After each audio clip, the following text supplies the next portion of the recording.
when a pilot crashed his plane to save a friend. The storm rolled in fast, a boiling black wall of clouds tearing across the Arizona sky. Captain Daniel Reeve gritted his teeth as he stared into the swirling vortex ahead. Warnings crackled through his headset, air traffic control advising him to divert immediately. But Daniel's grip tightened on the yoke of his twin-engine Beechcraft Baron. Negative. I've got to make it to Silver Rock Airstrip. No time to divert. On the other end, static hissed. You'll be flying blind, Captain. Visibility is near zero. I know what I'm doing, Daniel muttered. Because this wasn't just another flight. This was personal. 3 hours earlier. The phone call had come as Daniel was doing his pre-flight inspection. The voice on the other end was trembling. Danny, it's Marcus. I screwed up, man. Marcus Kane had been Daniel's best friend since flight school. They had trained together, drank together, even survived a near mid-air collision together. Marcus was also reckless, a trait Daniel once admired, until it got Marcus suspended from commercial flying after a drinking incident. What's going on? Daniel asked, already sensing it was bad. They're after me. I found something at the mining facility in Silver Rock. Illegal shipments. Weapons, drugs. I don't know, man. I took photos. Now they know. I'm hiding in one of the old hangars near the cliffs. Daniel's blood ran cold. Silver Rock was remote, barely a speck in the desert. If Marcus was right, the people involved wouldn't hesitate to silence him. I'm coming for you, Daniel said without pause. You can't fly through this storm. I've flown through worse. Click. Now, slamming through sheets of rain and dodging lightning, Daniel pushed his Baron to its limits. The cockpit lights flickered. Altitude warnings buzzed. But he didn't care. Marcus needed him. As the plane dropped into a pocket of turbulence, Daniel's mind raced back to their final mission before Marcus's suspension, a search and rescue op over Colorado. Back then, Marcus had risked a crash landing to save a lost hiker. Maybe his reckless nature wasn't selfish. Maybe Marcus was always just trying to do what others wouldn't. The radio crackled again, a different voice this time. Unfamiliar. Cold. Captain Reeve. Divert your flight. Turn back. Now. Daniel's breath hitched. Who is this?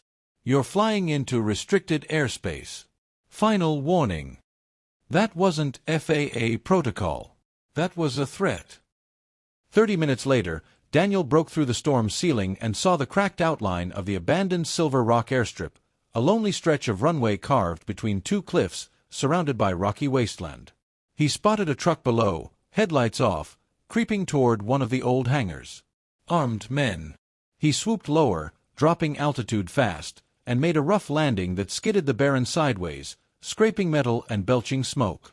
Pain jolted through his back, but he was alive.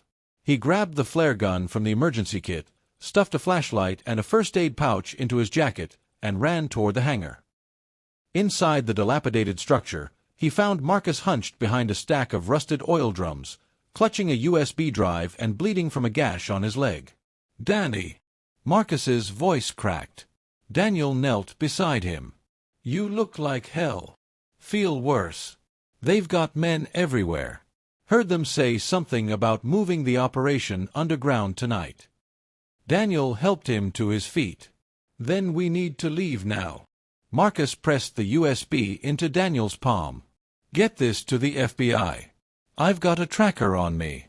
They'll shoot on sight. You can fly out. I'll distract them.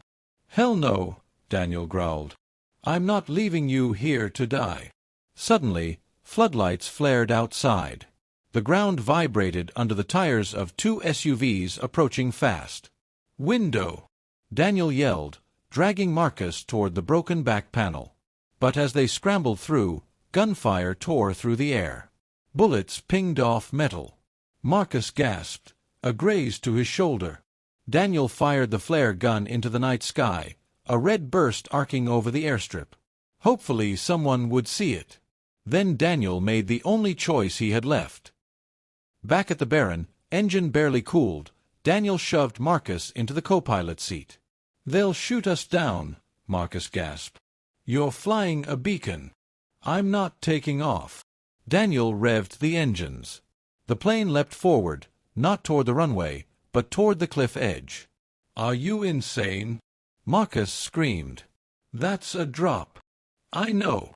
The Baron raced across the uneven dirt, taking fire from behind. As the edge loomed, Daniel yanked the yoke up, hard. The plane dipped, clipped the edge of a boulder, then soared, not into the sky, but a nosedive over the canyon. Marcus shouted in terror. Daniel didn't answer. Because it wasn't an escape flight. It was a trap. Below the cliffs was a narrow ravine, and a forgotten government weather station, long decommissioned but with one major feature Daniel remembered from old military maps: a sublevel communications bunker with direct uplink to the FBI's Arizona field office. As the plane plummeted, Daniel flipped switches, triggering the emergency beacon. The altimeter screamed. The terrain rushed up. He looked at Marcus. "Brace." The crash tore through the canyon like thunder. Metal screamed. Wings sheared off. The nose shattered against rocks, and everything went black. Hours later, Daniel woke to the smell of smoke and blood. His leg was crushed, but he was alive. Marcus was crawling from the wreckage, USB clenched in one fist. And from the ridge above, helicopters. Federal agents. The beacon worked. 3 weeks later, Daniel sat in a wheelchair in a clean hospital room, leg in a cast, watching the news. FBI confirms seizure of weapons, explosives, and falsified cargo manifests at Silver Rock Mining Corporation.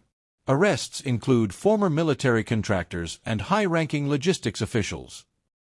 A knock. Marcus stepped in, his arm still bandaged. "You saved my life," he said quietly.